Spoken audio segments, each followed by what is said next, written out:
Hello students, welcome to Jarvis campus. हमने हमारे last video में देखा कि कैसे यूरोप में या ब्रिटेन में इंडस्ट्रियलाइजेशन हुआ और वहाँ की जो वर्कर्स की लाइफ थी वो कैसे चेंज हो रही थी, उन्हें क्या क्या प्रॉब्लम्स आ रही थी। इस वीडियो से हम देखेंगे कि इंडस्ट्रियलाइजेशन कॉलोनीज़ में कैसे चल रहा था। अब कॉलोनीज़ यानी सोसाइटी की बात नहीं कर रहा। कॉलोनीज़ यानी वो कंट्रीज़ जो किसी के अंडर थी या किसी के गुलाम थी।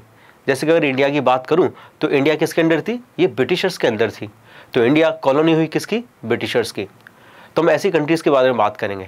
हम स्पेशली बात करने वाले हैं इंडिया की। इंडिया में भी हम बात करेंगे स्पेशली टेक्सटाइल इंडस्ट्रीज़ की, और इसके साथ साथ हम नॉन मैकेनिकल सेक्टर को भी देखेंगे। अब पूरे वर्ल्ड में इंडस्ट्रीज़ आने से पहले इंडिया की जो सिल्क और कॉटन गुड्स थे वो इंटरनेशनल मार्केट में बहुत ज़्यादा डिमांड में थे।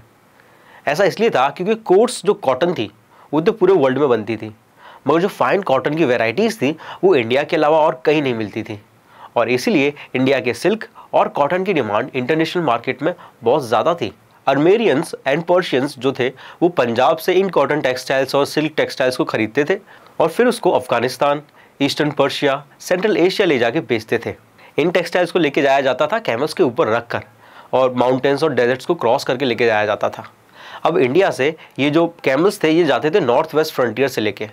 नॉर्थ वेस्ट फ्रंटियर, तो ये जो पाकिस्तान वाला पार्ट है, इंडिया से पाकिस्तान वाला पार्ट जो जाता है, इसको हम नॉर्थ वेस्ट फ्रंटियर कहते हैं। इसी लैंड रूट के through Indian textiles central Asia या पर्शिया जाया करती थी। पर इंडियन टेक्सटाइल्स सिर्फ लैंड रूट के थ्रू पूरे इंटरनेशनल मार्केट में नहीं जाती थी, ये सी रूट के थ्रू भी जाती थी।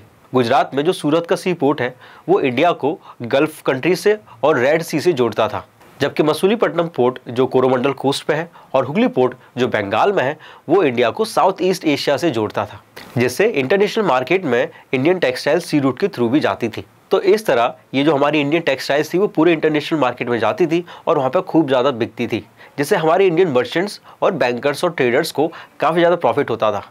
अब ये जो पूरा सिस्टम था ये एक नेटवर्क के थ्रू चलता था। इसमें 3 स्टेप्स आते थे। पहला स्टेप था फाइनेंसिंग प्रोडक्शन, यानी हमारे जो मर्चेंट्स और ट्रेडर्स होते थे ये वीवर्स को जो कंट्री साइड में रहते थे उनको एडवांस में पैसे देते थे, जिससे जो वीवर्स थे वो प्रोडक्शन स्टार्ट कर देते थे। अब जब प्रोडक्शन हो जाता था तो ये मर्चेंट्स और ट्रेडर्स उन प्रोडक्ट्स को लेके जाते थे सी पोर्ट्स पे और वहाँ पर दूसरे ट्रेडर्स को बेच दिया करते थे। Step 3, supplying exporters.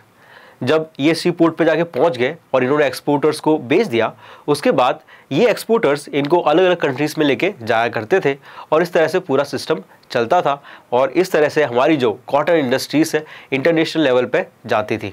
तो ये बहुत अच्छा चल रहा था ये सिस्टम, मगर 1750 में इस सिस्टम और इस नेटवर्क को नज़र लग गई। क्या हुआ इस सिस्टम को और क्यों ये सिस्टम फेल हो गया, हम देखिए नेक्स्ट वीडियो में। Thank you.